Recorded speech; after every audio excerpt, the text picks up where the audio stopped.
One summer, in my wanderings with a knapsack, I was at luncheon in the room of a wayside inn in the western country, when the door opened, and there entered an old rustic, who crossed close to my end of the table and sat himself down very quietly in the seat by the bow window.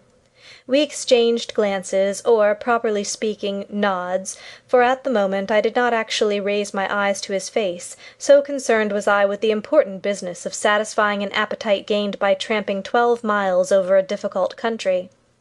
The fine warm rain of 7 o'clock, which had since risen in a kind of luminous mist about the tree-tops, now floated far overhead in a deep blue sky, and the day was settling down into a blaze of golden light. It was one of those days peculiar to Somerset and North Devon, when the orchards shine and the meadows seem to add a radiance of their own, so brilliantly soft are the colourings of grass and foliage. The innkeeper's daughter, a little maiden with a simple country loveliness, presently entered with a foaming pewter mug, inquired after my welfare, and went out again. Apparently she had not noticed the old man sitting in the settle by the bow window, nor had he, for his part, so much as once turned his head in our direction. Under ordinary circumstances I should probably have given no thought to this other occupant of the room, but the fact that it was supposed to be reserved for my private use, and the singular thing that he sat looking aimlessly out of the window, with no attempt to engage me in conversation, drew my eyes more than once somewhat curiously upon him, and I soon caught myself wondering why he sat there so silently, and always with averted head. He was, I saw, a rather bent old man, in rustic dress, and the skin of his face was wrinkled like that of an apple. Corduroy trousers were caught up with a string below the knee, and he wore a sort of brown fustian jacket that was very much faded. His thin hand rested upon a stoutish stick. He wore no hat and carried none, and I noticed that his head, covered with silvery hair, was finely shaped and gave the impression of something noble. Though rather piqued by his studied disregard of my presence, I came to the conclusion that he probably had something to do with the little hostel, and had a perfect right to use this room with freedom, and I finished my luncheon without breaking the silence, and then took the settle opposite to smoke a pipe before going on my way. Through the open window came the scents of the blossoming fruit trees. The orchard was drenched in sunshine, and the branches danced lazily in the breeze. The grass below fairly shone with white and yellow daisies, and the red roses climbing in profusion over the casement mingled their perfume with the sweetly penetrating odour of the sea. It was a place to dawdle in, to lie and dream away a whole afternoon, watching the sleepy butterflies and listening to the chorus of birds, which seemed to fill every corner of the sky. Indeed, I was already debating in my mind whether to linger and enjoy it all instead of taking the strenuous pathway over the hills, when the old rustic in the settle opposite suddenly turned his face towards me for the first time and began to speak. His voice had a quiet, dreamy note in it that was quite in harmony with the day and the scene, but it sounded far away, I thought, almost as though it came to me from outside, where the shadows were weaving their eternal tissue of dreams upon the garden floor. Moreover, there was no trace in it of the rough quality one might naturally have expected, and, now that I saw the full face of the speaker for the first time, I noted with something like a start that the deep, gentle eyes seemed far more in keeping with the timbre of the voice than with the rough and very countrified appearance of the clothes and manner.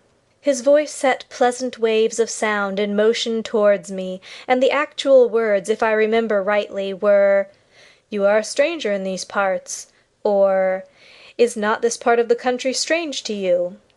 There was no "sir," nor any outward and visible sign of the deference usually paid by real country folk to the town-bred visitor, but in its place a gentleness, almost a sweetness, of polite sympathy that was far more of a compliment than either.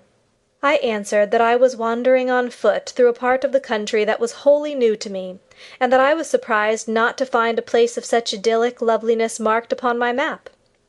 "I have lived here all my life," he said with a sigh, "and I am never tired of coming back to it again." "Then you no longer live in the immediate neighbourhood?" "I have moved," he answered briefly, adding after a pause, in which his eyes seemed to wander wistfully to the wealth of blossoms beyond the window, "but I am almost sorry, for nowhere else have I found the sunshine lie so warmly, the flowers smell so sweetly, or the winds and streams make such tender music." His voice died away into a thin stream of sound that lost itself in the rustle of the rose leaves climbing in at the window, for he turned his head away from me as he spoke and looked out into the garden. But it was impossible to conceal my surprise, and I raised my eyes in frank astonishment on hearing so poetic an utterance from such a figure of a man, though at the same time realizing that it was not in the least inappropriate, and that, in fact, no other sort of expression could have properly been expected from him. "I am sure you are right," I answered at length, when it was clear he had ceased speaking, "or there is something of an enchantment here, of real fairy-like enchantment, that makes me think of the visions of childhood days, before one knew anything of—" I had been oddly drawn into his vein of speech, some inner force compelling me, but here the spell passed, and I could not catch the thoughts that had a moment before opened a long vista before my inner vision.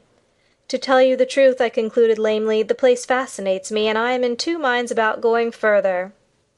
Even at this stage I remember thinking it odd that I should be talking like this with a stranger whom I met in a country inn, for it has always been one of my failings that to strangers my manner is brief to surliness.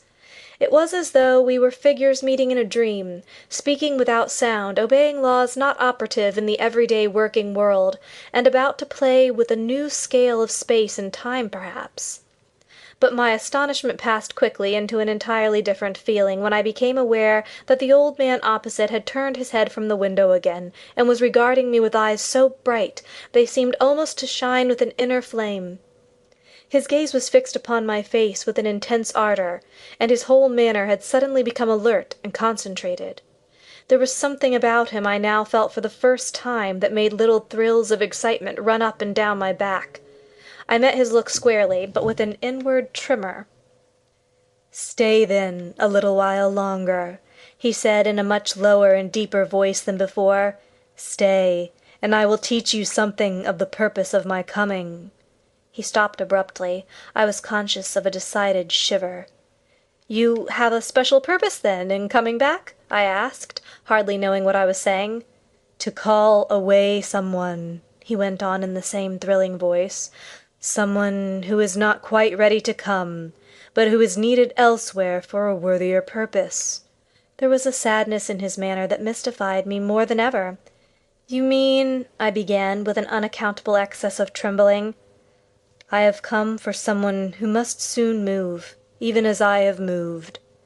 He looked me through and through with a dreadfully piercing gaze, but I met his eyes with a full straight stare, trembling though I was, and I was aware that something stirred within me that had never stirred before, though for the life of me I could not have put a name to it, or have analysed its nature.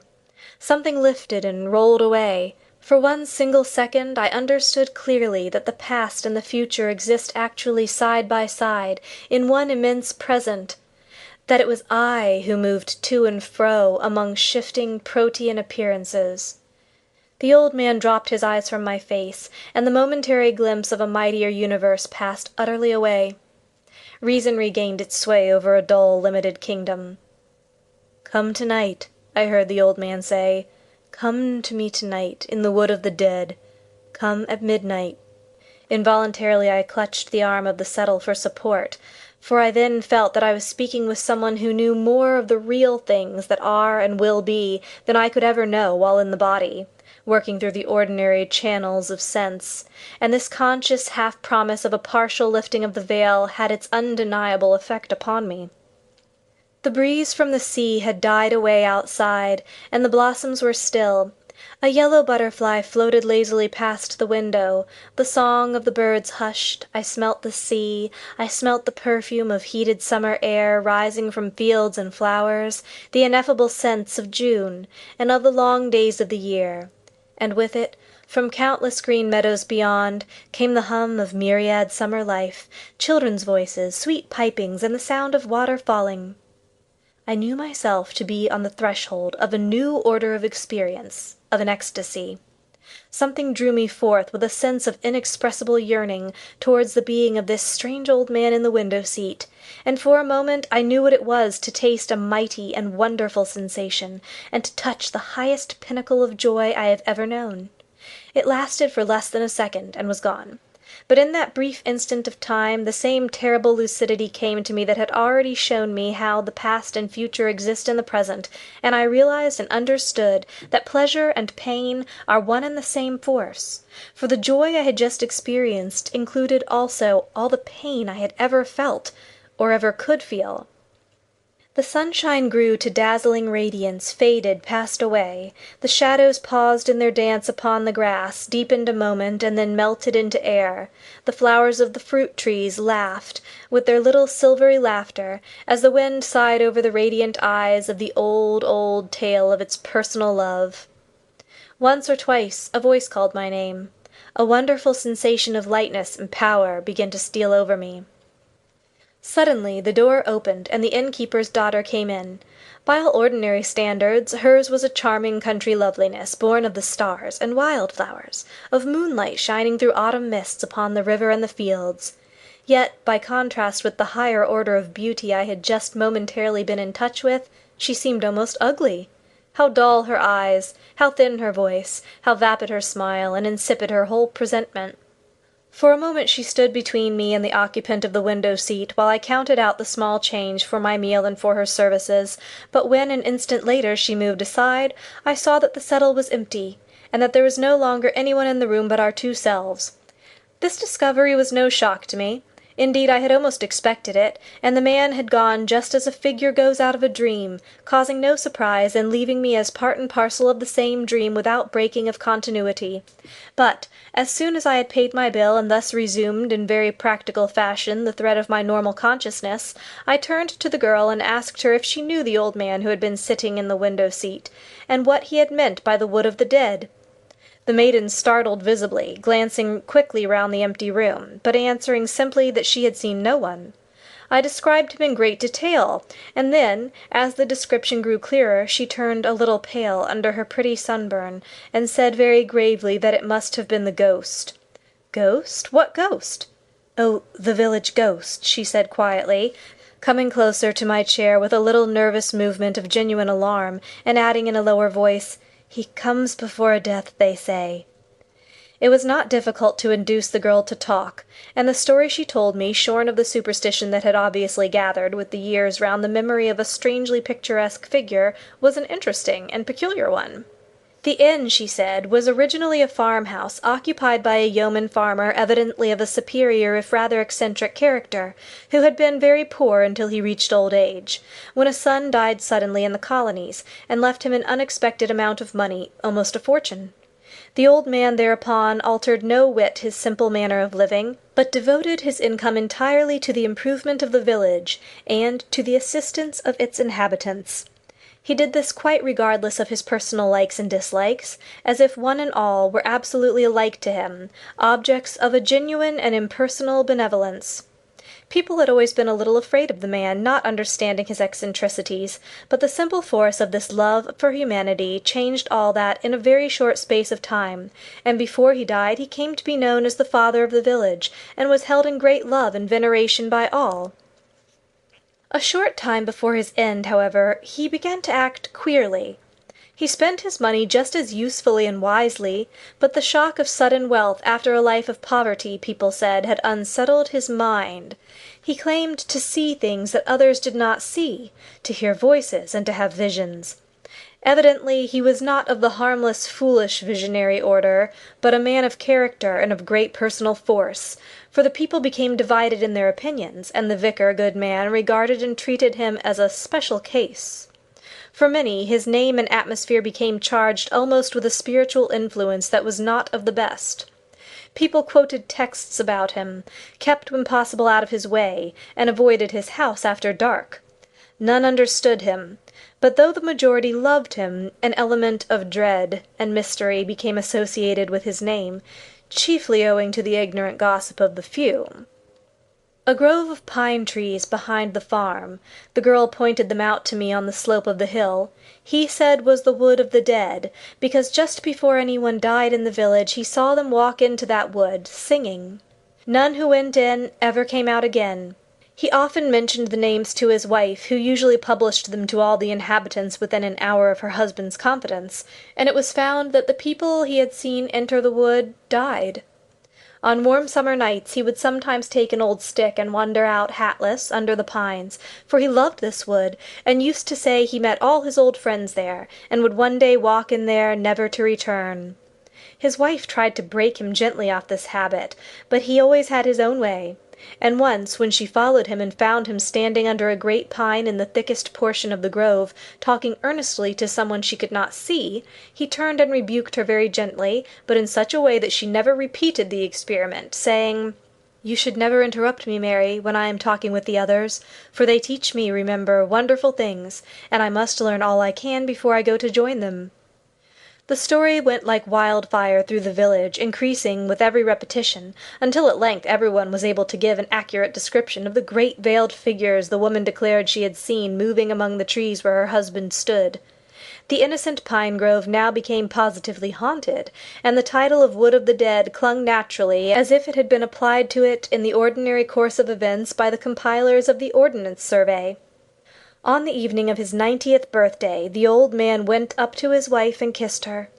His manner was loving and very gentle, and there was something about him besides, she declared afterwards, that made her slightly in awe of him, and feel that he was almost more of a spirit than a man.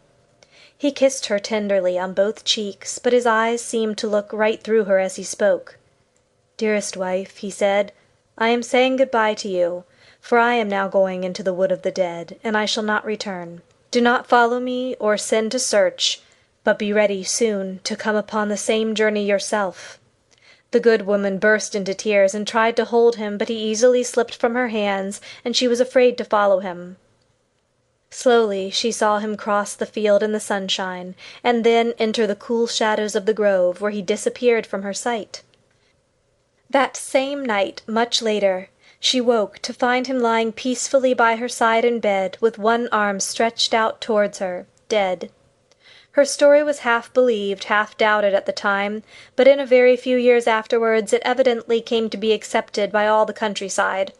A funeral service was held, to which the people flocked in great numbers, and everyone approved of the sentiment which led the widow to add the words, "the father of the village," after the usual texts which appeared upon the stone over his grave. This, then, was the story I pieced together of the village ghost, as the little innkeeper's daughter told it to me that afternoon in the parlour of the inn. "But you're not the first to say you've seen him," the girl concluded, "and your description is just what we've always heard, and that window, they say, was just where he used to sit and think, when he was alive, and sometimes, they say, to cry for hours together." "And would you feel afraid if you had seen him?" I asked, for the girl seemed strangely moved and interested in the whole story. "I think so," she answered timidly. "Surely if he spoke to me. He did speak to you, sir, didn't he?" she asked after a slight pause. "He said he had come for someone." "Come for someone," she repeated. "Did he say—" she went on falteringly. "No, he did not say for whom," I said quickly, noticing the sudden shadow on her face and the tremulous voice. "Are you really sure, sir?" "Oh, quite sure," I answered cheerfully. "I did not even ask him." The girl looked at me steadily for nearly a whole minute, as though there were many things she wished to tell me or to ask. But she said nothing, and presently picked up her tray from the table and walked slowly out of the room. Instead of keeping to my original purpose and pushing on to the next village over the hills, I ordered a room to be prepared for me at the inn, and that afternoon I spent wandering about the fields and lying under the fruit trees, watching the white clouds sailing out over the sea. The Wood of the Dead I surveyed from a distance, but in the village I visited the stone erected to the memory of the father of the village, who was thus evidently no mythical personage, and saw also the monuments of his fine unselfish spirit, the schoolhouse he built, the library, the home for the aged poor, and the tiny hospital. That night, as the clock in the church tower was striking 11:30, I stealthily left the inn and crept through the dark orchard and over the hayfield in the direction of the hill whose southern slope was clothed with the Wood of the Dead. A genuine interest impelled me to the adventure, but also I was obliged to confess to a certain sinking in my heart as I stumbled along over the fields in the darkness, for I was approaching what might prove to be the birthplace of a real country myth, and a spot already lifted by the imaginative thoughts of a considerable number of people into the region of the haunted and ill-omened. The inn lay before me. and all round it the village clustered in a soft black shadow, unrelieved by a single light. The night was moonless, yet distinctly luminous, for the stars crowded the sky. The silence of deep slumber was everywhere, so still indeed, that every time my foot kicked against a stone I thought the sound must be heard below in the village and waken the sleepers. I climbed the hill slowly, thinking chiefly of the strange story of the noble old man who had seized the opportunity to do good to his fellows the moment it came his way, and wondering why the causes that operate ceaselessly behind human life did not always select such admirable instruments. Once or twice a night-bird circled swiftly over my head, but the bats had long since gone to rest, and there was no other sign of life stirring. Then, suddenly, with a singular thrill of emotion, I saw the first trees of the Wood of the Dead rise in front of me, in a high black wall. Their crests stood up like giant spears against the starry sky, and though there was no perceptible movement of the air on my cheek, I heard a faint rushing sound among the branches as the night breeze passed to and fro over their countless little needles. A remote, hushed murmur rose overhead and died away again almost immediately. For in these trees the wind seems to be never absolutely at rest, and on the calmest days there is always a sort of whispering music among their branches. For a moment I hesitated on the edge of this dark wood, and listened intently. Delicate perfumes of earth and bark stole out to meet me, impenetrable darkness faced me. Only the consciousness that I was obeying an order strangely given, and including a mighty privilege, enabled me to find the courage to go forward and step in boldly under the trees. Instantly the shadows closed in upon me, and something came forward to meet me from the centre of the darkness. It would be easy enough to meet my imagination halfway with fact, and say that a cold hand grasped my own, and led me by invisible paths into unknown depths of the grove. But at any rate, without stumbling, and always with the positive knowledge that I was going straight towards the desired object, I pressed on confidently and securely into the wood. So dark was it that at first not a single starbeam pierced the roof of branches overhead, and, as we moved forward side by side, the trees shifted silently past us in long lines, row upon row, squadron upon squadron, like the units of a vast, soundless army. And, at length, we came to a comparatively open space where the trees halted upon us for a while, and, looking up, I saw the white river of the sky beginning to yield to the influence of a new light that now seemed spreading swiftly across the heavens. "It is the dawn coming," said the voice at my side that I certainly recognized, but which seemed almost like a whispering from the trees, "and we are now in the heart of the Wood of the Dead." We seated ourselves on a moss-covered boulder and waited the coming of the sun. With marvelous swiftness, it seemed to me, the light in the east passed into the radiance of early morning, and when the wind awoke and began to whisper in the tree-tops, the first rays of the risen sun fell between the trunks and rested in a circle of gold at our feet. "Now come with me," whispered my companion in the same deep voice, "for time has no existence here, and that which I would show you is already there." We trod gently and silently over the soft pine needles. Already the sun was high over our heads, and the shadows of the trees coiled closely about their feet. The wood became denser again, but occasionally we passed through little open bits where we could smell the hot sunshine and the dry, baked pine needles. Then, presently, we came to the edge of the grove, and I saw a hayfield lying in the blaze of day, and two horses basking lazily with switching tails in the shafts of a laden hay-wagon. So complete and vivid was the sense of reality, that I remember the grateful realization of the cool shade where we sat and looked out upon the hot world beyond.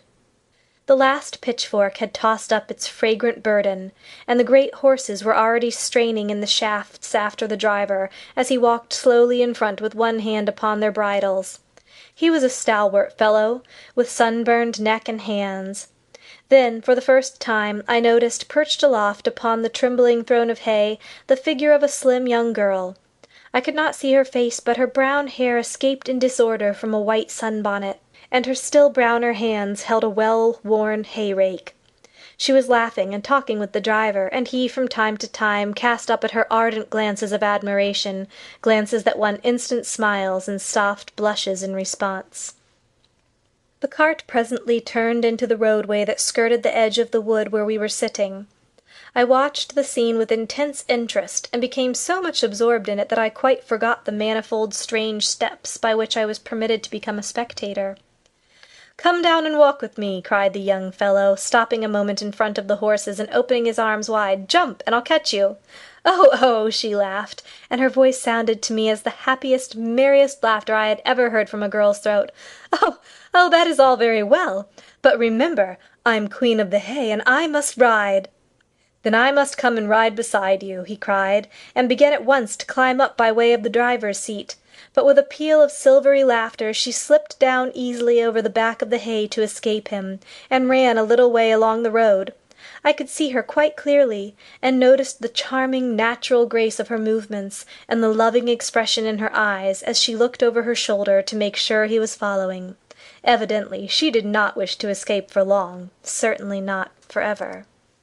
In 2 strides the big brown swain was after her, leaving the horses to do as they pleased. Another second and his arms would have caught the slender waist and pressed the little body to his heart. But, just at that instant, the old man beside me uttered a peculiar cry. It was low and trilling, and it went through me like a sharp sword. He had called her by her own name, and she had heard. For a second she halted, glancing back with frightened eyes.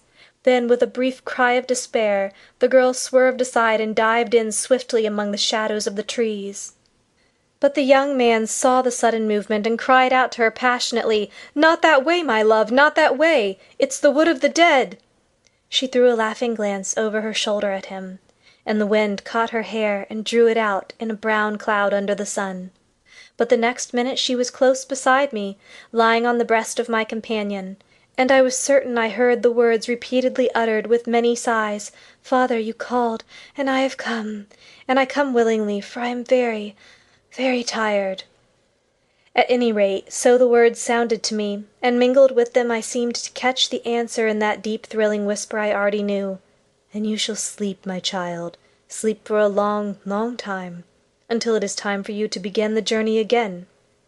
In that brief second of time I had recognized the face and the voice of the innkeeper's daughter.